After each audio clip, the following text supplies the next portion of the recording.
영상실 독립운동 영상 먼저 부탁합니다.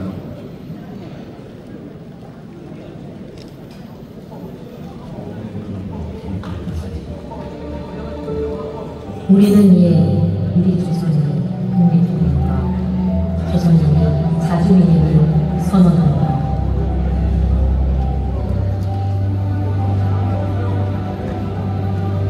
나라 없는 고통은 아무 의미도 없다는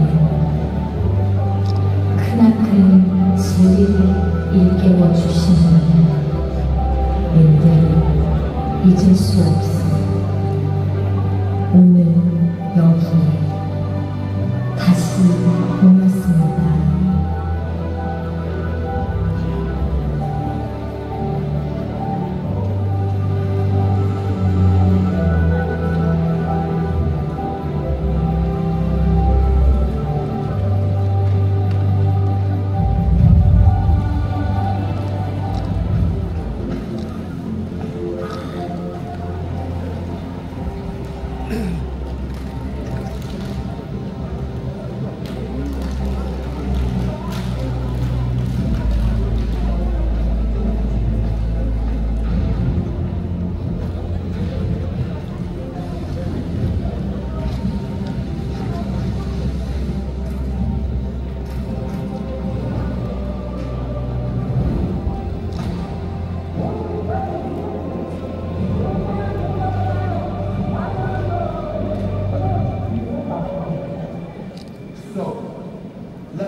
이제 우리는 새로운 대통령과 새로운 시대의 출발점에 서 있습니다. 우리 서민정책 잘 하셔서 살기 좋은 나라 만들어 주십시오. 어린이가 행복하게 살 수 있는 나라를 만들어 주셨으면 좋겠어요. 모든 국민이 발달 수 있는 정의로운 나라. 청년들이 일하기 좋은 나라를 만들어 주세요. 지방도 잘 살 수 있는 나라를 만들어 주세요. 재능이요, 화이팅! 정말 모든 문제를 맞추는 모두의 대통령으로서 모두가 스스로는 그런 대통령이 되었으면 좋겠습니다. 역사의 소리 속에서 국가를 지키는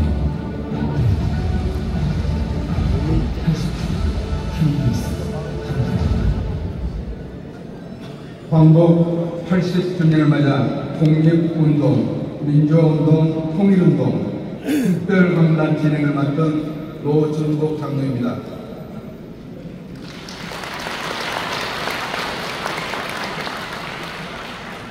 광복 80주년을 기념한 장로 합창단이 애국가 개창이겠습니다. 모두 자리에서 일어나 한상에 있는 국기를 향해 주시기 바랍니다. 몸이 불편하신 분은 앉은 자리에서 예를 갖춰 주시기 바랍니다.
모두 자리에 앉아주시기 바랍니다.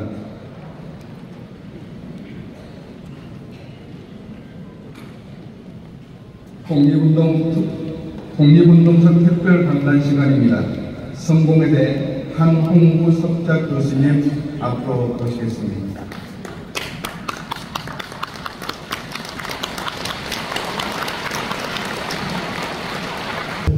반갑습니다.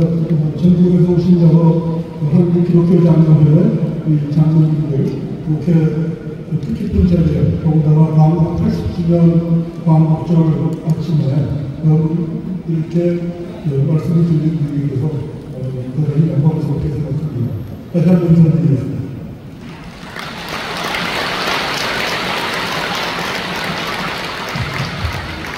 제가 90분 강의를 줄 알고 왔는데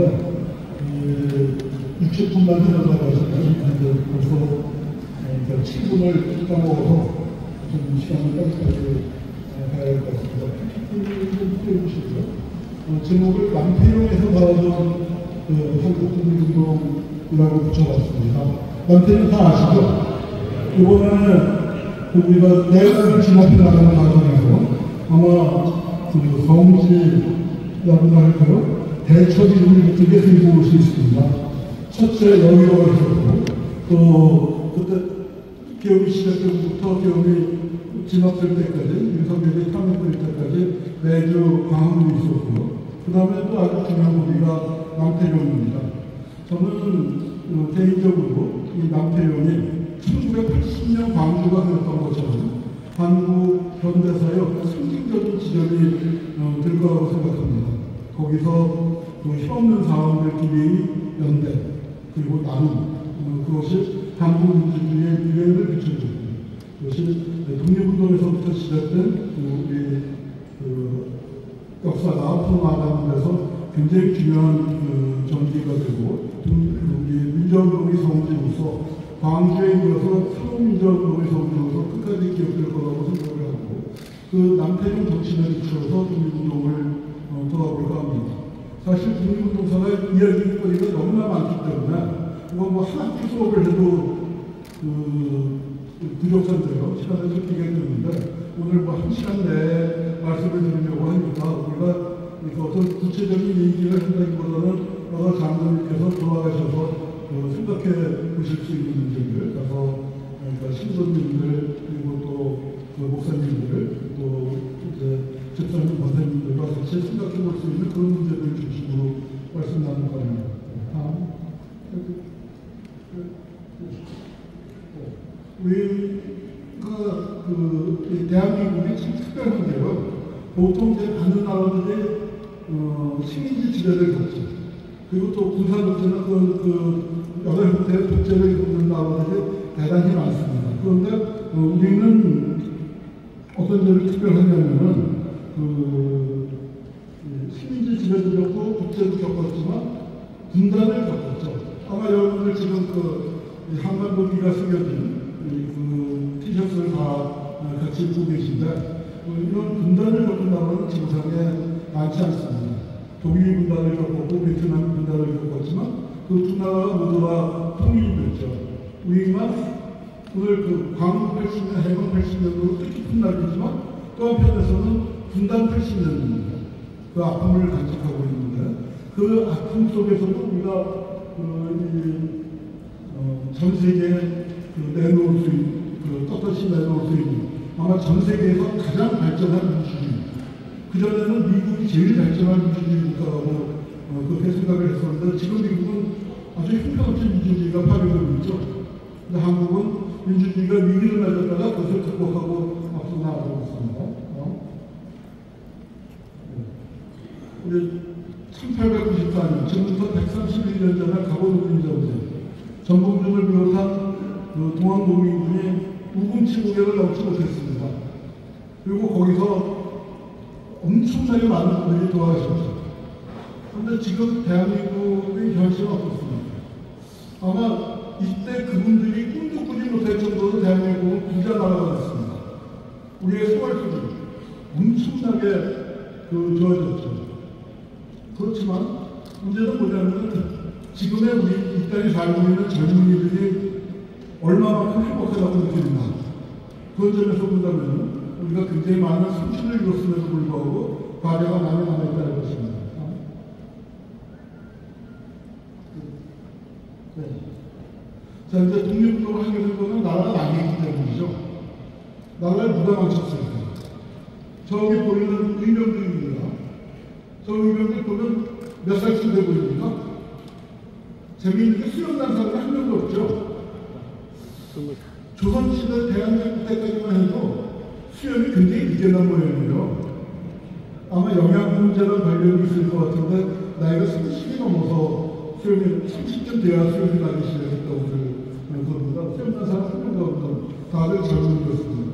여기 가운데 손들고 있는 애는 지금으로 치면 뭐 중학생 정도도 안 돼 보이는 그런 정도입니다. 이 젊은이들이 나라 망하는데 책임이 있었을까요? 뭐 나라를 망칠 수 있는 그런 위치에 있었던 건 아니에요. 옛날 유교적인 관점으로만 하면은 천하 흥망의 필부유책이다. 천하가 흥하고 망하는데도 평범한 사람이 책임이 있다. 그런 말이 있었습니다만 그걸 적용해서 보니까 이 사람들은 나라가 망하는데 직접적으로 관련되지는 않았어요. 그렇지만 나라를 찾으려고 목숨을 던진 사람들은 거의 대부분 이런 젊은이였습니다. 지금 여기 계신 장로님들이나 제 나이쯤 처음부터 독립운동을 시작해서 끝까지 가신 분들 계시고 나이 같은 다음에도 독립운동에 나선 분들 계시지만 독립운동에 나섰던 대다수의 젊은이들은 저렇게 독립운동에 나섰던 분들은 대개 젊은이였습니다. 네. 그러면 나라가 일단 망했는데 어떻게 하면 나라를 찾을 수 있을까요? 그걸 갖고 많은 사람들이 고민했고 서로 다른 실천들을 많이 했습니다. 그럼 독립운동가들이 어떤 방법을 쓰려고 했는지를 간단히 해보겠습니다. 우선 이승만이나 이중, 돌아오지 않은 물사 이중이나 또 초대 대통령 이승만 다 실천입니다. 저분들이 꿈꿨었던 추구했던 방법이 외교론입니다. 외교를 통해서 하려고 했던. 근데 사실은 3.1운동도 운동이 전개되는 과정에서 운동의 성격이 많이 변했습니다만 처음에는 외교적인 발상에서 시작이 됐습니다. 파리 강화회의가 열리는데 거기에 우리 대표 김규식 선생을 파견해서 호소를 했는데 그냥 가서 호소하면은 안 들어줄 테니까 국내에서 대규모 시위를 벌이는 게 좋겠다. 그렇게 시작된 게 3.1운동이었는데 사실 외교론의 범위가 훨씬 넘어서는 거대한 운동으로 발전했죠.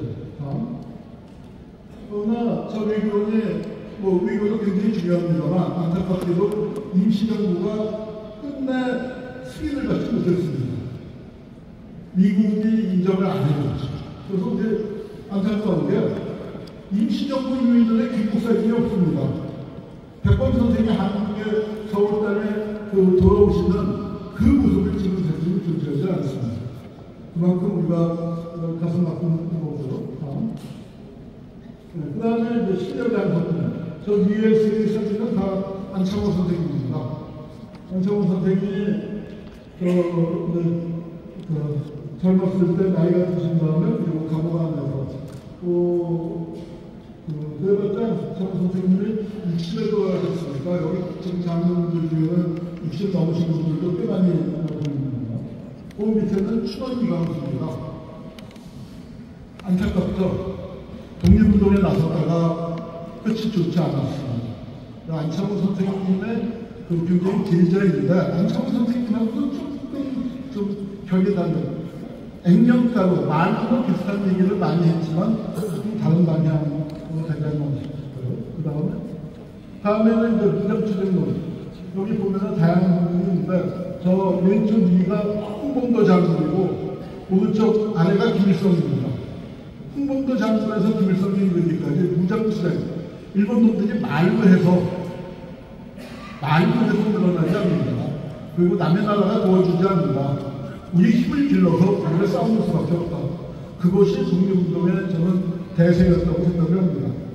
물론 이 외교도 필요하고 실력양성도 필요하지만 하여튼 무장투쟁론이 대세가 돼서 투쟁을 해왔습니다. 그리고 강간이 무장투쟁이라는 건 군대를 길러야 하는데 그게 돈도 많이 들고 사람도 많이 필요하고 어렵잖아요. 그러니까 이제 그 무장투쟁을 구축시키기 위해서 사람들을 각성시키는 방법으로 의열투쟁이라는 걸 많이 썼습니다. 우리 저 안중근 의사가 제일 중요하지만 안중근 의사보다 먼저 장인한 전명 의사가 있었고 김원봉 장군, 김상호 변호사, 윤봉길, 이봉찬 의사, 또 그 다음에 남자현 한번님, 그리고 백정기 의사 등등이 계십니다.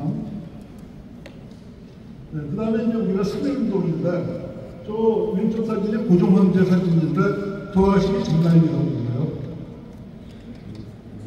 건강 상태가 좀 좋아 보이지는 않지만 그날 밤에 돌아가실 것 같지는 않았는데 돌아가셨기 때문에 이제 독살이라는 그 소문이 퍼져있습니다. 많은 사람들이 그렇게 믿고 있는데 뭐 부검을 하거나 그런 건 아니기 때문에 증명을 하기는 없고요. 근데 이제 고종 황제가 돌아가셨다는 게 뭐냐? 1910년에 대한민국이 공식적으로 나겠지만 조선 사람들 마음속에서 대한민국이 진짜로 나옵니다. 그러고 났더니 일본 독립운동에 다시 뭐 순종이나 이시방정을 세워서 대한민국을 다시 세우자 그런 움직임도 있었지만 우리는 3.1운동을 거치면서 거의 대부분의 독립운동가들이 뒤돌아보지 않고 민주공화제로 나아갔습니다. 굉장히 빨리 제정에서 민주공화제로 빨리 넘어갔죠. 그래서 우리가 민주공화제를 내세웠지만 솔직하게 말씀드리면 우리가 1920년부터 해방될 때까지 1945년, 19년부터 이제 45년까지 26년 동안 민주주의를 훈련할 기회는 사실 많지 않았습니다. 조선은 일제의 아주 총독부의 강압적인 통치 아래 있었고 우리 독립운동 진영은 또 많이 지역적으로 분산되고 또 내부에서 분열이 있었기 때문에 민주주의를 훈련할 기회는 많지는 않았습니다. 그러나 전 세계에서 가장 치열하게 제국주의를 상대로 열심히 싸웠다고 할 수 있겠습니다. 네, 그러면은 이제 우리가 독립운동을 할 때 독립운동을 누구랑 같이 하려고 했나? 물론 독립운동에 처음 나선 독립운동가들이 있죠. 그런데 독립운동가들만 모여서 선수들만 모여서 독립이 되는 거 아니겠습니까? 누구랑 어떻게 같이 해야 했는가? 그 고민이 제기되지 않을 수 없습니다.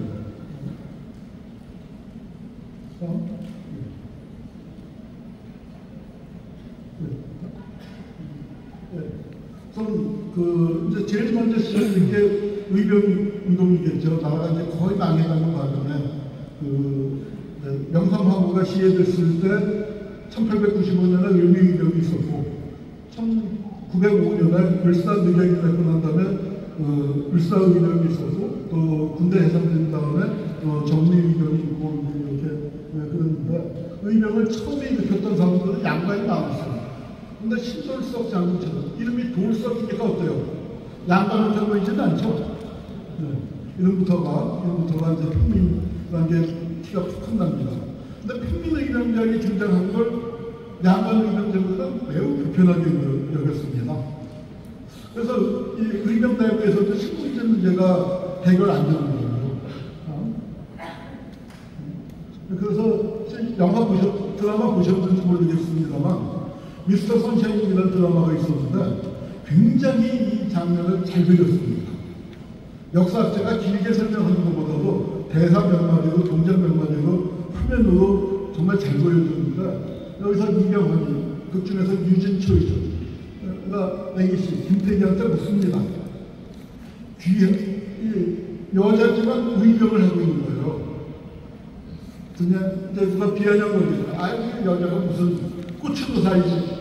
꽃으로 살면 좋잖아. 그랬더니 그래 나 말이 꽃이야. 그런데 나는 불꽃이야. 뭐 아주 당찬 아가씨입니다. 당찬 김태기였는데 김태기가 어느 바닥에 주저앉아있죠. 얼어붙은 강바닥에. 이병헌이 아주 냉정하게 묻습니다. 이병헌은 노비 출신인데 어떻게 미국에 건너가서 미군 장교가 돼서 한국에 나타났어요. 그래서 양반 집사님인 김태기가 의병운동을 하는 걸 도와주는데 중간에 묻습니다. 귀하다 구하려는 조선에는 누가 사는 거요? 노비는 살 수 있어? 백정은 살 수 있어? 김태기는 그 질문에 준비가 안 돼 있었거든요. 나라가 망하는 나라를 어떻게든 구해보자, 살려보자라고 열심히 뛰고 있는데 그 질문을 하는데 굉장히 김태기가 정직한 거죠. 준비가 안 돼서 다리가 꺾여서 그냥 얼어붙은 강바닥에 주저앉아 버렸습니다. 그러면은 이병헌이 좀 이렇게 세우면서 우리 같이 준비를 해봅시다. 그렇게 한번도 하는데 작가가 아주 냉정하게 이병헌이 저 강바닥에 주저앉아 있는 김태기를 애기씨를 놔두고 그냥 돌아서서 가버립니다. 즉 의병들은 안타깝게도 이 문제에 대한 답을 못했었던 거예요. 자, 의병은 노비는 어떻습니까? 이 양반 의병들이 주동이 돼서 나라를 되찾으면 노비들은 어떻게 돼요? 그냥 노비예요. 백정은 어떻게 돼요? 그냥 백정이에요. 그러면은 노비나 백정이 조선을 구하기 위해서 나설 이유가 있습니까? 저는 없다고 생각합니다. 그 사람들을 민족의식도 없고 애국심도 없다. 그렇게 욕할 거 없죠. 도대체 조선이 해준 게 뭐가 있는데. 그래서 우리가 우리 민족이 힘을 다 합쳐서 일본 제국주의와 싸워서 물론 일본 제국주의를 물리치려면 백정의 문제, 노비의 문제, 이런 신분제 문제를 탓하지 않을 수 없는 겁니다. 이게 우리 독립운동의 발전 과정에 들어있는 거죠. 처음에 독립운동을 시작할 때는 그 준비가 안 돼 있어요. 그래서 이제 요 다음 장면입니다.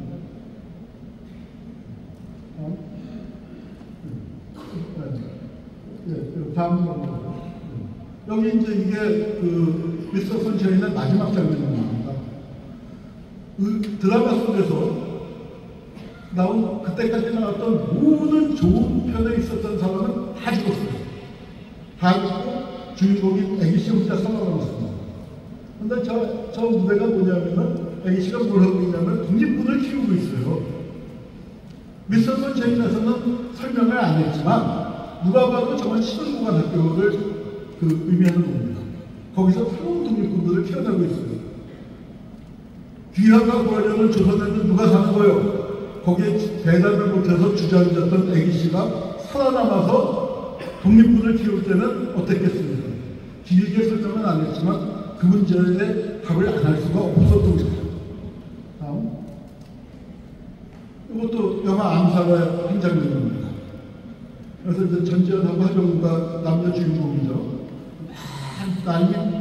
난리를 치고 막 총을 쏘고 이제 뭐 하다가 간신히 많은 사람들을 죽이고 친구들도 죽이고 그다음에 하정우가 간신히 이제 하여튼 전지현을 구해갖고 어디 달려갖고 어디 병원에 와서 부상 입은 전지현을 치료해주면서 묻습니다.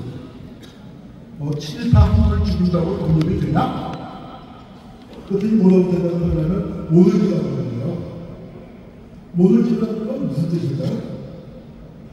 독립 안 되는 건 나도 알아.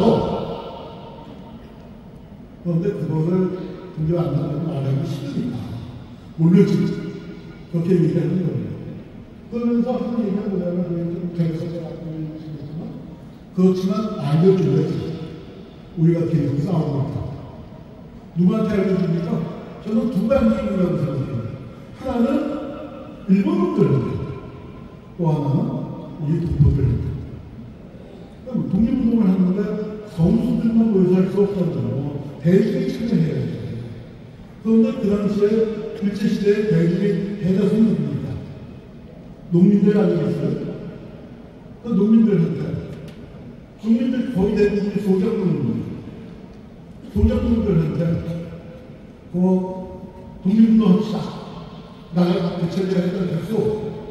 독립이 되면 뭐가 달라지나요?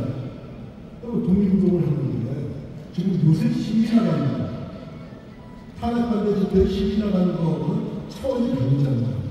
독립운동 하다가는 자기가 제대로 죽을 수도 있는 게 아닙니다. 목숨을 걸고 싸워야 합니다. 그런데 독립이 되면 뭐가 달라지는데요? 그렇게 이제 넣었을 때 뭐라고 답할까요? 지금 지금 여러분 소장을 열심히 하고 있으니까 소장료를 많이 깎아드리겠습니다. 이게 무슨 맞춰서 독립운동 합시다. 그렇게 얘기하면은 그분들이 독립운동에 열심히 나설까요? 그러지 않겠죠. 독립이 되면 지금 여러분이 붙이고 있는 땅 그거 나눠주고 그 땅이 여러분 거 되는 겁니다. 그러면 얘기가 좀 달라져요. 일본 놈이 지주의 땅을 여러분이 농사짓 때 여러분 걸로 만들어 드리겠습니다. 우리 같이 싸워봅시다. 그건 우리가 솔직해요. 그런데 나는 저거는 지주 땅을 붙이고 있어요. 그러면 쟤는 일본인 지주 땅을 붙이고 있으니까 일본 놈들 불러가면 쟤는 땅을 나눠주는 거고 나는 뭐 저거는 지주 땅이니까 아무 달라지는 거 없잖아요. 그럼 내가 무슨 맞춰서 듣는 거 해야 하나요? 그런 사람들한테 물어보겠거든요. 아닙니다. 이 땅에 모든 땅은 농사짓는 사람의 것입니다. 경제 유전의 법칙을 얘기하는 겁니다.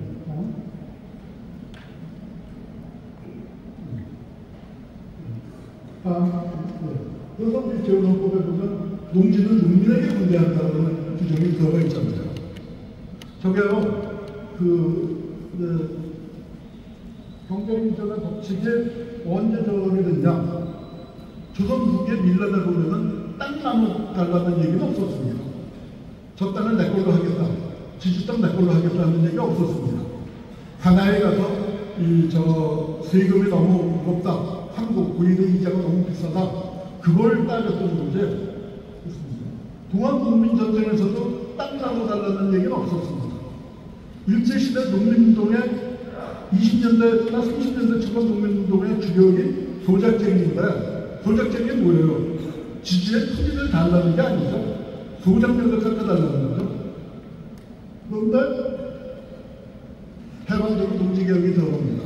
왜 그렇습니까? 우리 독립운동의 후반기가 돼서 정말 대중적인 독립운동에 참여해야 한다. 그런 생각을 하게 됐을 때 대중들에게 땅을 나누자. 새로운 국가의 비전을 보여줘야만 그래야만 국민들이 참여하겠다. 그런 생각을 하게 되는 겁니다. 누가 있을까요? 자기 땅 한 뼘도 없는 백범 선생님 땅 있었어요? 김원봉이 땅 있었을까요? 다 국내에 땅이 좀 있었어도 다 내팽개치고 중국으로 망명하죠. 근데 그런 분들이 우리가 새로운 나라를 세우면 땅은 농민들에게, 농사 짓는 사람들에게 나눠줘야 해. 그런 약속을 하고 비전을 했던 겁니다. 그 내용이 재헌헌법에 들어갑니다.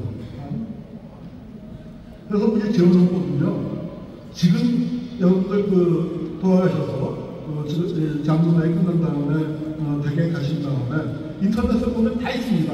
재헌헌법 치면 다 나오거든요. 거기 그 조합을 읽어보시면 지금 관점에서 볼 때 놀라울 정도로 진보적이에요. 얼마나 진보적이냐. 통합진보당이 중국 좌빨이라고 해석당했잖아요.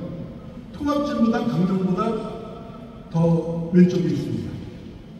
아니, 재헌헌법을 누가 만들었는데요? 재헌헌법은 우파들만 모여서 만들었습니다. 좌파는 대한민국 수립에 반대했죠. 중간파는 백범 따라서 남협상하셨죠. 우파들만 모여서 만들었는데 재헌헌법이 놀라울 정도로 지금의 어떤 정당, 사회단체, 제야단체의 주장보다도 급진적이에요. 여성 문제하고 환경 문제는 시대적인 제약 때문에 별로 내용이 없습니다. 그러나 여성 문제, 환경 문제를 제외한 모든 분야에서 지금 어떤 정당, 사회단체 주장보다도 진보적인 얘기를 재헌헌법에 하고 있습니다. 왜 그럴까요? 그게 그 당시에 우리 민중들의 소망이었고 독립운동가들이 대중들에게 약속했던 그 내용이 재헌헌법에 담겨있는 겁니다. 우파가 만들었지만 대중들의 열망을 담지 않을 수 없었어요. 시간이 충분하면 재헌헌법 내용을 좀 설명드리면 좋겠는데 시간이 없기 때문에 넘어가겠습니다. 다음. 여기 보면 중요산업 국유화 주장이 있잖아요. 중요산업이 국유화되면 어떨까요? 쉽게 얘기해서 삼성전자가 국유화된다고 생각하면 삼성전자의 이익으로 무상교육, 무상치료 같은 거 할 수 있는 있습니다. 굉장히 진보적인 그 사회상을 그려줄 수 없는데 이게 한국전쟁을 치르면서 그리고 독립운동가들이 이런 약속을 했던 분들이 친일파들에 의해서 학살당하고 밀려나고 하면서 이 꿈이 점점 후퇴했던 겁니다. 다음. 네, 독립운동의 시기 부분. 또 여기다가 이제 맨 밑에다가 하나를 더하면은 일소 불가침제라. 일본하고 소련이 화해를 했다가 그게 그래서 미국은 뭐는 국내가 주였다가 1910년에서 19년까지는 국내 독립운동은 별로 없어요. 다 해외에서 많이 했죠. 그러다가 3.1운동이 일어나면서 만주 침략을 일제가 할 때까지는 국내가 독립운동의 중심입니다. 그러다가 일제가 만주를 침략해 간 다음에는 국내에서 일본한테 좀 속된 말로 깨갱하고 일본한테 아이고 이거 이게 안 돼, 독립운동 안 되나 보다 하고 겁을 잔뜩 먹고 대신 만주에서 활발하게 싸웁니다. 그 시기의 주인공이 아마 뭐 김일성이 한일무장투쟁을 지휘했었던 그 시기라고 할 수 있겠고, 그러다가 이제 중일전쟁이 터지고 특히 40년대로 들어가면은 무대가 만주에서 중국 본토로 옮겨갑니다. 그래서 이제 그 광복군이 만들어지고 조선의용군이 만들어지고 이제 그렇게 시기가 따로 달라집니다. 다음. 네, 시간이 없으니까 넘어가겠습니다. 다음. 그리고 이제 저 이회영 리가가 나가는 다음에 망명을 하고 다음. 그 다음에 이제 그 독립군 기지가 만들어집니다. 어디죠? 북강서요. 서울장 바로 강도용정이고 저기가 바로 그 기장의 그 좀 출발점이라고 할 수 있는, 그러니까 함경도와 북한도가 기장의 그 굉장히 그 기장의 선구자들이셨던 분들이 그 이 용정 출신이 많으시죠.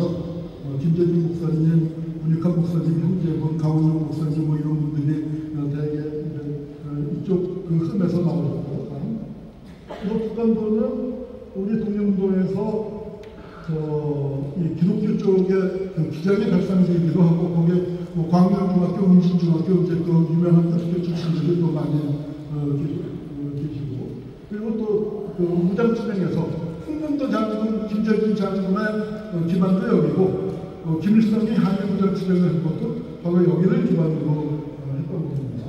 다음. 네, 그리고 이제 그러다가 1차 대전이 끝나고 또 러시아 혁명이 일어나고 그렇게 되면서 이제 중심 부대가 국내로 옮겨오면서 3.1운동이 벌어집니다. 그리고 이제 1920년대에는 일본이 시베리아에 침략을 해 들어갔어요. 조선을 넘어서 러시아 혁명을 깨기 위해서. 그런데 이제 일본이 안 되는구나 하고 철수를 하면서 조선 반도가 중요해집니다. 흔히 총독부의 정책을 통치를 중심으로 한다면 문화통치라고 부르는 시기죠. 1920년대에는 국내에 조선일보, 동아일보가 창단이 되고, 그 다음에 또 이제 국내에 좀 일정한 학법 공간이 열리면서 또 20년대 후반에는 신장회가 만들어지고, 이제 그러면서 이제 국내에서 독립운동 세력과 일본 제국주의가 국내에서 충돌을 하다가 일본 제국주의가 만주를 이제 쳐들어가게 됩니다. 만주로 쳐들어가게 되니까 국내에서는 굉장히 안 되는구나 하는 좌절감이 컸어요. 일본이 힘이 세구나. 이게 대공황이 있었잖아요. 대공황이 있고 난 다음에 대공황에서 가장 빨리 회복된 게 일본입니다. 그리고 만주를 집어삼키니까 야 이거 힘이 센가 보다. 그리고 독립운동을 포기하는 사람들이 국내에 많이 생겨났고 또 국내에서 산업도 심해지고 그렇습니다.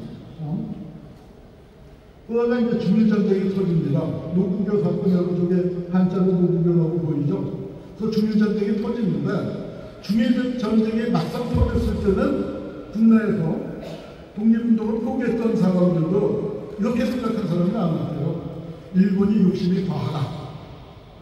만주는 몰라도 중국까지 먹다가 취할 것이다.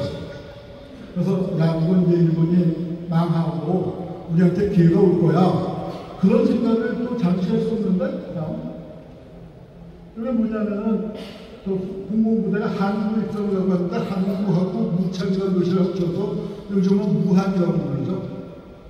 중국 발음으로 무한이고 바로 코로나가 여기서 우한 폐렴에서부터 시작이 된 겁니다.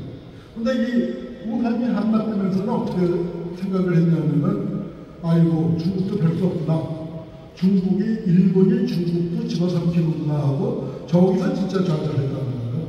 1년 동안은 좀 관망을 하다가 그러다 보니까 이제 친일하는 사람들이 본격적으로 우수수 나오는 게 바로 그 무한이 함락되고 나서부터 나오는 거예요. 그래서 이제 뭐 중국 대륙이 중심지가 되고요.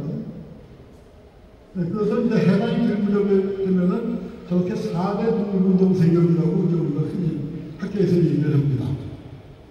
그 중에서 이제 저기 조선공작단은 명칭이 조금 그런데 저게 김일성 세력입니다. 김일성 세력은 만주에서 활동을 하다가 소련으로 넘어가 있었죠. 소련에서 피신을 하고 있었고요. 그리고 소련이 독립운동을 못하게 막았습니다. 왜냐하면 일본과 소련이 불가침 조약을 맺고 있고 소련 입장에서는 유럽 전선에서 히틀러하고 싸우는 것도 힘의 겨운데 만약에 이제 동아시아에서 일본 독립운동을 열심히 하다가 이게 이제 일본과 소련의 충돌로 번질까봐 우리 김일성을 비롯한 동북 한인종 중국인 빨치산, 조선인 빨치산들을 소련 영내로 불러들인 다음에 거기서 좀 기다려 하면서 활동을 못하게 한 3, 4년 막았던 거죠. 그래서 이제 그 세력이 하나가 있었고 그렇지만 조선에서는 국내 37년 보천보 사건 이후에 김일성을 둘러서 어떤 신화 같은 것들이 많이 만들어지고 있었습니다.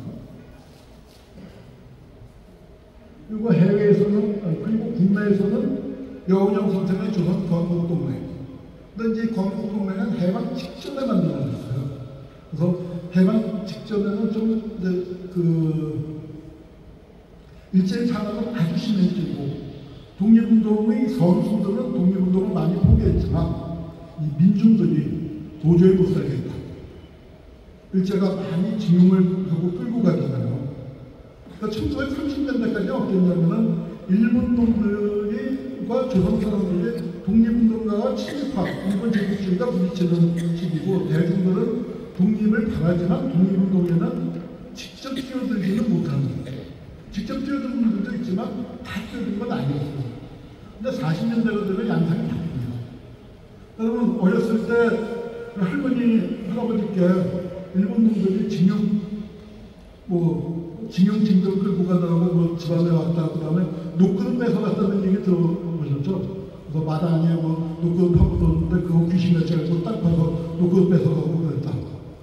일본 제국주의의 침략이 1910년대에는 동네까지, 마을 입구까지 온 겁니다. 그러다가 20년대, 30년대는 대문 앞까지 온 겁니다. 대문 앞까지 왔을 때는 숨쉴 공간이 좀 있었는데 1940년대가 되니까 부엌까지 안방까지 들어온 겁니다. 일본 제국주의가. 그래서 징정에 끌려갔는데 일본 놈들이 한 집에서 한 명씩 끌고 갈 때 일 잘할 사람 끌고 가겠어요? 못할 사람 끌고 가겠어요? 그 집안에서 제일 일 잘할 사람을 잡아갑니다. 그러니까 그 사람을 잡혀가면 어떻게 돼요? 가족의 생계가 위험해져요. 그러니까 이 사람은 걱정이 되고 또 끌려간 데서는 일이 힘들다니까 도망치는 사람을 속출했어요. 도망치는 사람은 어떻게 됩니까? 천황폐하의 전쟁 동원 명령을 어긴 게 되잖아요.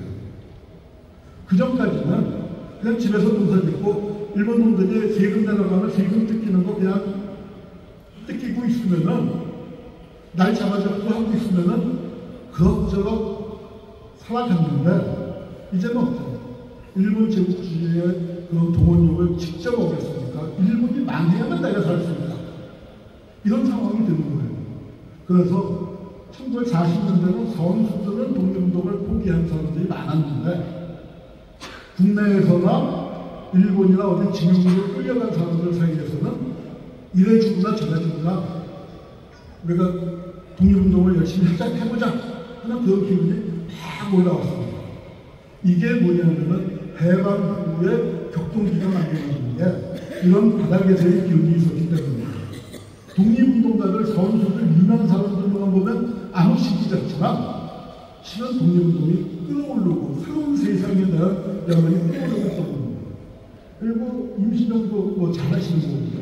임시정가 설명 필요 없고 저기 조선독립동맹이라고 되어 있는 게 그 연안파, 그러니까 북한으로 들어와서 수평이 됩니다. 그래서 조선공작단하고 조선독립동맹은 공산주의자들이 주도를 한 조직입니다. 대한민국 임시정부는 우파가 주도하에 좌우 합작을 했던 거예요. 건국동맹은 좌파가 주도하에 여기도 역시 좌우 합작이었습니다. 그 다음에 이제 우리가 또 하나 고민을 해봐요. 이렇게 독립운동을 했던 사람들이 왜 끝까지 못 갔을까? 이거 굉장히 중요한 문제예요. 이건 좀 우리가 여러 가지 생각해 볼 부분이 많은데, 뭐 죽고 다쳐서 못하게 된 거야 어쩔 수가 없지만, 멀쩡한 사람이 생각이 바뀐 사람들도 많고, 그 다음에 낙담해버린 사람들도 많고, 그냥 독립 안 될 것 같아서 포기하는 정도면 이해가 가겠는데, 아예 저쪽으로 붙어버린 사람들이 있어. 그건 우리가 민주운동에서도 많이 봅니다. 70년대, 80년대에는 누구보다도 급진적인 입장에서 아주 치열하게 민주운동을 했다가, 노동운동을 했다가, 90년대나 2000년대 들어서 돌아버리죠. 돌아도 정독 동계 아니라 돌아버린 사람들이죠. 예컨대 김문수 같은 사람. 80년대 노동운동을 정말 열심히 했었거든요. 근데 그 후에는 정말 뭐라고 그 표현을 할 수 없을 정도로 떠나버린 사람들인데. 그리고 그럼 어떻게 봐야 생각이라는 건 바뀔 수도 있죠. 바뀌는데 꼭 나쁜 거라고 얘기할 수 있을까요? 그러나 적어도 자기의 삶을 구인해서는 안 된다고 생각합니다. 여기 이제 보면은 그 왼쪽에 여성이 사실은 이제 북과 관련되어 있기 때문에 그렇게 남쪽에서는 많이 알려져 있지 않는데, 김일성 입장에서는 뭐 큰 고모라고나 할까요? 아니면 큰 누나쯤 되는, 김일성 어렸을 때 김일성이 굉장히 좋아하고 따랐었던 여성 독립운동가입니다. 그 여자 독립운동가들 중에서 제일 열심히 싸우고 직접 총 들고 그 아주 용감하게 싸웠는데, 독립운동이 길을 찾지 못하고 사라져 버렸어요. 나중에 해방된 다음에 김일성이 그 만주를 샅샅이 뒤져갖고 찾아냈는데, 거의 70년대 할머니 때 찾아냈는데, 독립운동을 포기하고 평범한 중국인이랑 결혼해서 정말 그냥 시골 노파가 돼 있더라. 그래서 이제 처자를 보려했던 여장군이 그렇게 된 걸 보고 굉장히 가슴 아팠다 했는데, 저렇게 탈락한 분들도 많습니다. 조선혁명선언을 기초했던 유자병 선생도 해방되고 났더니 사라져서 이제 노학자가 되거든요. 그 다음에 이제 우리 독립운동에 아주 유명했었던 이광수 천황선. 이광수는 28 독립선언을 썼고, 천황선은 11 독립선언을 썼습니다. 그리고 이광수 천황선은 우리 민족의 최고의 천재들이었습니다. 그리고 기여한 바가 굉장히 크죠. 그런데 독립운동을 포기하고 다 친해졌어요. 왜 그랬을까요? 저분들은 조선에서 제일 잘난 사람이었어요. 그런데 그리고 독립운동 할 때는 되게 열심히 했습니다. 그런데 하다 보니까 안 되잖아요. 저분들은 대중을 믿지 못했습니다. 자기들만 생각을 한 거예요. 아, 이렇게 해봐도 안 돼. 그리고 대중을 믿지 못하니까. 그러나 그 옆에 최민 선생님, 천도를 말씀드리고, 전필수, 정충수 저 두 분은 둘 다 기독교 목사님입니다. 전필수 목사는 3.1운동 대동단을 열심히 하다가 나중에 해방 후에는 예의장 통합의 초대 회장이세요. 그건 굉장히 그 기독교 쪽에서 중요한 지도자인데, 안타깝게도 이제 말기에 치매를 되게 했습니다. 창시 개명을 했는데, 창시 개명을 했는데 여러 가지 보통 자기 성과 이름을 남겨놓고 본관으로 바꾸거나 이제 그렇게 정식을 정하는데 저는 아주 특별하게 평강 미주 미대륙을 평정하자. 창시명은 그렇게 했어요.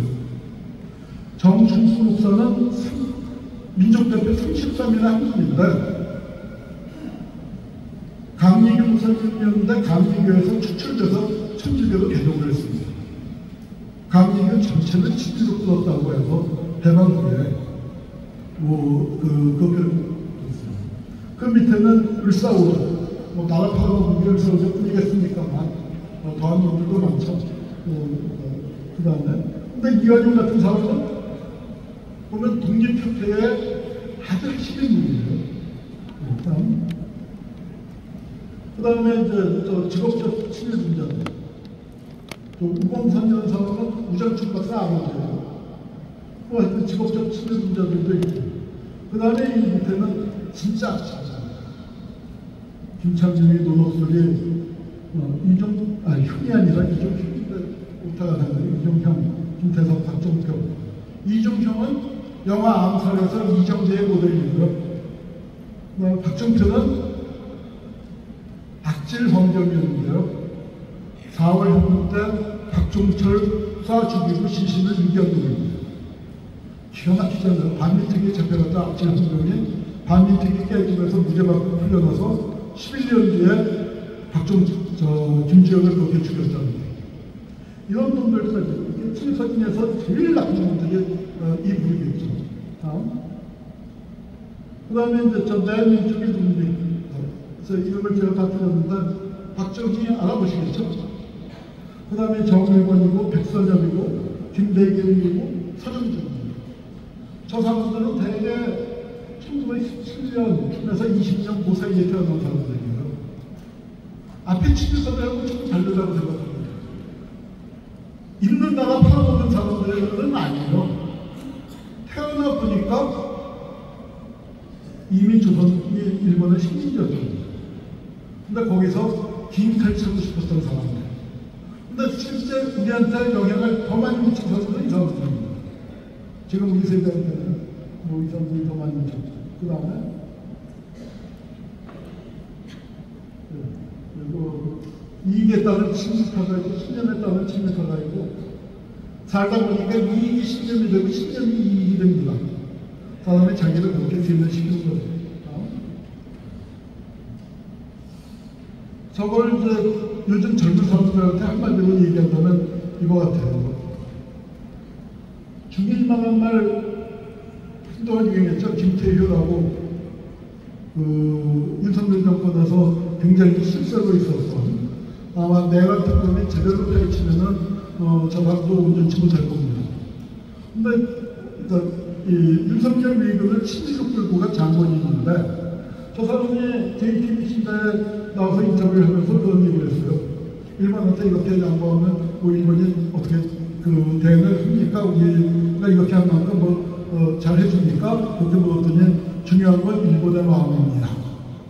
또 우리가 일본의 마음을 맞춰서 해야 합니다. 여러분, 일본의 마음을 맞추는 게 누구예요? 친일파죠. 왜 일본이 힘을 갖고 있습니다. 자기에게 이익을 줍니다. 그런데 그때 무슨 베트남은 게임 플레이어예요. 젊은 사람들한테 굉장히 인기가 있답니다. 근데 게임을 직업 프로게이머인데 우승 후보, 강력한 우승 후보였는데 초반에 탈락했어요. 그랬더니 이제 인터뷰를 했는데 뭐라고 얘기했냐면 중요한 건 꺾이지 않는 마음. 하다 보면 초반에 탈락할 수도 있고 뜻을 이루지 못할 수도 있지. 그러나 내가 여기서 완전히 좌절하는 게 아니라 꺾이지 않는 마음을 갖고 포기하지 않고 계속 도전하는 게 중요한 거 아니냐. 저게 뭡니까? 저게 중공마와 중일마가 대립을 했는데 우리 젊은이들이 어떤 마음가짐을 갖고 살기를 원하십니까? 독립운동을 했던 사람들이 어떤 마음가짐을 갖고 싸웠다고 생각하십니까? 바로 중공마 어떤 거.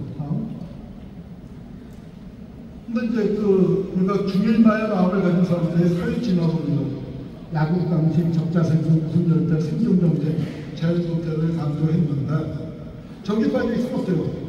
힘이 센 일본 제국주의가 조선을 집어삼키는 게 당연한 게 되는 거예요. 처음에 우리가 이 사회 진화론에 빠져서 부부간병을 하자, 우리가 힘을 길러야 한다, 그렇게만 달려갔는데 그게 아니다 라는 걸 깨쳤어야 하는 거예요. 그걸 깨친 분이 예컨대 백범 선생님 같은 분이 놀랍게도 문화강국을 말씀하시지 않습니까? 그런데 이제 이게 문제가 되는 건 뭐냐면은 민주화운동을 했던 젊은이들조차 사회 진화론의 세계관을 갖고 있어요. 자기들은 감옥도 가고 두들겨 맞고 고문도 당하면서 새로운 세상을 위해서 싸웠는데 막상 자기 자식들, 젊은이로서의 386은 훌륭했습니다. 그런데 학부모로서의 386은 어때요? 자식들 다 정부하는 때문에 밀어넣죠. 그러다 보니까 우리가 젊은이들한테서 그 좋은 소리를 못 듣는 겁니다. 다음. 기독교와 동맹 다음. 네. 3.1운동 할 때 기독교인이 1.5%가 차지했을 겁니다. 2% 조금 넘었을 거예요. 해방된 무렵에 1.5% 정도. 그런데 그때 독립운동에서 굉장히 중요한 역할을 했습니다. 70년대 민주화운동에서 기독교 빼놓고는 얘기할 수가 없습니다. 근데 안타까운 거는 지금 대한민국에서는 기독교 하면은 어떻게 극우의 음성이 되는 여기 이제 우리 그 장로대회에서도 그러니까 독립운동, 민주화운동, 통일운동으로 이어가는 맥을 살려보자 하지만 기독교 전체에서 볼 때 굉장히 이 목소리가 축소되어 있고 위축되어 있는 게 대단히 안타까울 것 같습니다. 그래서 그 여러분들께서 이제 새로운 이 광야를 태우는 불길이 되주시길 바라고요. 다음. 네. 사실 김일성도 북쪽도 따지고 보면은 기독교 집안이죠. 어머니 이름만 보면 뻔하지 않습니까? 어머니 이름이 강산석이에요. 아마 외할아버지가 저 임신해 있을 때 아들로 생각했던 모양이에요. 혹시 반석교회 장로님 계십니까? 그러니까 김일성가 어머니가 못되시는 겁니다. 그래서 이제 기독교의 굉장히 대표 강론 출신인데 어이어이 하다 보니까 이제 이렇게 됐습니다. 저는 이게 주체사상과의 대화, 부탄과의 대화할 때 기독교, 특히 기장 쪽에서 굉장히 좀 유리한 조건이다. 그렇게 생각을 합니다. 공산주의자들이 크게 기여했다는 것만 말씀드리겠습니다. 이 외교론 얘기가 나왔었지만 미국이나 유럽 강국들은 별로 관심이 없습니다. 레닌만 저 조그만 테이블에 레닌 바로 옆에 앉아서 카메라 보고 있는 사람이 조선 사람입니다. 저런 테이블에서 레닌이 같이 회의하면서 조선을 먼저 했던 겁니다. 여기 보면 태극기 휘날리면서 레닌 연설을 합니다. 그래서 조선 상당 사건이 그 당시에 일제시대에는 굉장히 큰 사건이었습니다. 신문 4면 나올 때 2면을 털어서 이 재판 보도를 할 정도로 굉장히 의미가 컸었는데 지금 우리 독립운동사에서 많이 축소되어 있죠. 다음. 네. 안타깝게도 우리 헌법에는 우리가 임시정부를 개선한 걸로 되어 있지만 이게 실제로는 미군정을 개선한 거예요. 대한민국 정부가. 우리가 정신적으로는 임시정부를 개선한 걸로 나아가려고 바꾸려고 노력을 하고 있지만 현실은 미군정을 개선했고 미군정은 총독부를 개선했습니다. 그래서 총독부 시대가 법령인데 못 그런 것들이 전혀 살아서 용감입니다.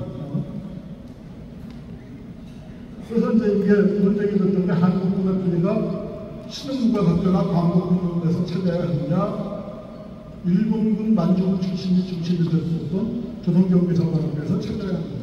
이게 홍범도 논쟁의 사실은 배경이 된 겁니다. 우리 광복군의 국외중특이라고 해서 광복군의 작전 기권이 없었어요. 왜냐하면 중국 땅에서 중국 정부가 돈 대고 먹여주고 재워주고 입혀주고 훈련시켜줬으니까 그 활동도 중국 땅에서 하니까. 그런데 임시정부 영감님들이 악착같이 싸워서 작전 기권을 찾아왔습니다. 그게 광복군이에요. 그런데 한국군은 어떻습니까? 자기 땅에서 미국한테 작전 기권을 내주고 있고 작전 기권을 찾아오자고 하면 알겠냐고 하고.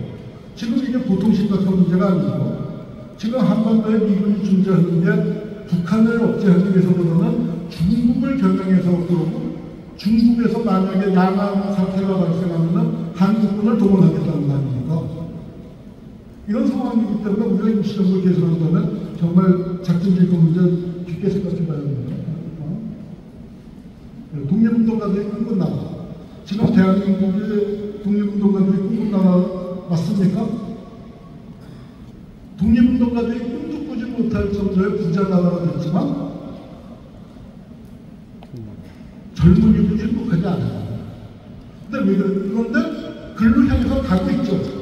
아까 영상 양쪽에서 보셨지만 우리가 독재를 물리치고 민주화로 가고 있는 과정이 독립운동가들이 꿈꿨었던 나라를 실현하는 과정이라고 생각합니다.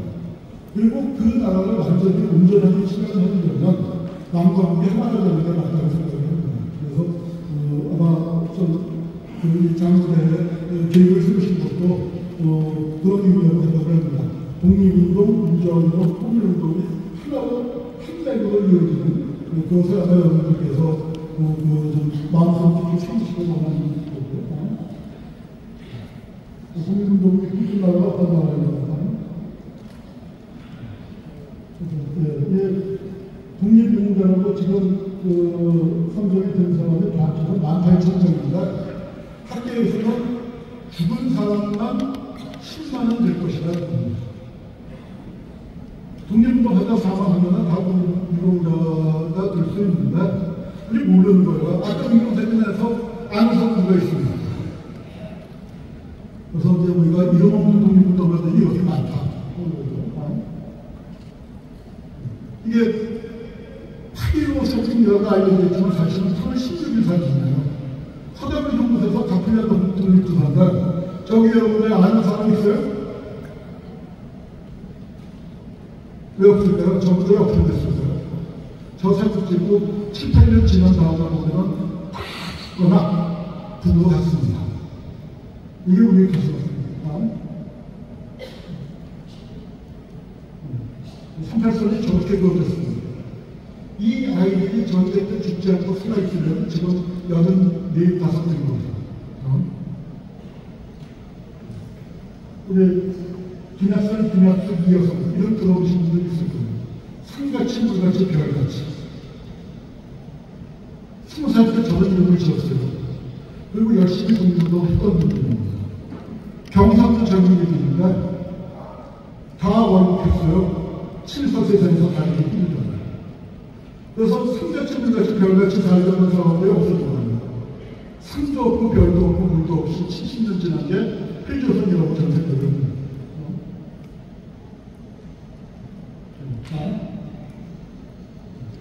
그리고 이제 우리가 방송TV 습격 사건, 그 다음에 국회 프런트 사건, 그 다음에 백범의 암살. 이 세 가지 사건을 거치게 되는데 우리는 친일파를 그냥 청산 못한 게 아니라 역청산, 친일파한테 거꾸로 청산을 하는 겁니다.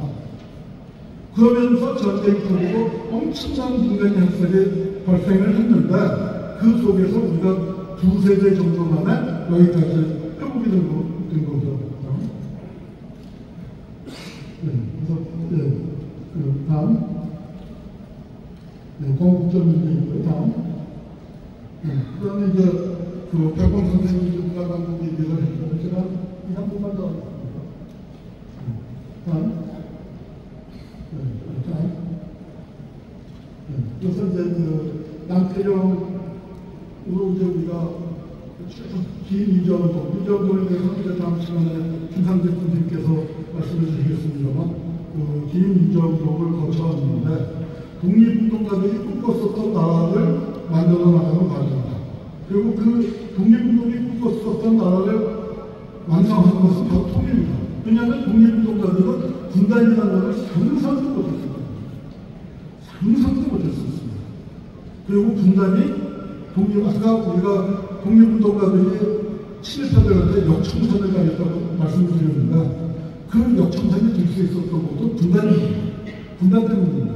그래서 그걸 우리가 그런데 필요하다고 생각을 합니다. 우리가 독립운동을 했던 분들이 저렇게 한국전쟁 때 민간에 왔을 때 저렇게 끝났습니다. 그런데 우리가 가진 놀라운 회복력이 뭐냐면 이렇게 죽고 전쟁이 끝났는데 7년 만에 4월 혁명을 만들어낸 겁니다. 분단된 나라에서. 그리고 거기서부터 민주화운동을 다시 시작을 해서 한 60년 돌렸죠. 그리고 그 사이에 우여곡절이 많았지만 지금 이제 여기까지 와서 새롭게 시작을 하는 단계에 놓여 있습니다.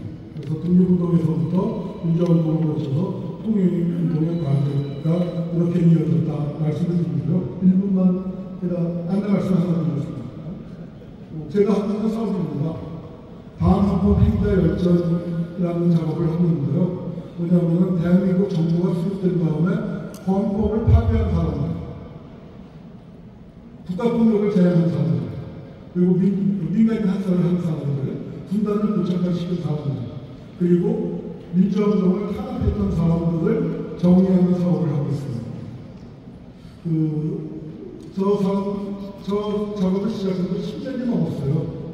지난 월요일날 저희가 매주 월요일날 회의를 하는데 513차 회의를 했습니다. 꾸준히 해서 지금 체제 초보가 완성되어 있지만 아직도 갈 길이 멉니다. 저희가 정부 지원받지 않고 민간에서 우리가 17일간에서 했는데 여기 모신 장로님들께서 대개가지고 방언법 행위자들 치시는 저희 관련된 홈페이지가 나올 겁니다. 거기서 후원을 좀 해주십사 CNS 후원 부탁을 좀 드리겠습니다. 후원해주신 분들께는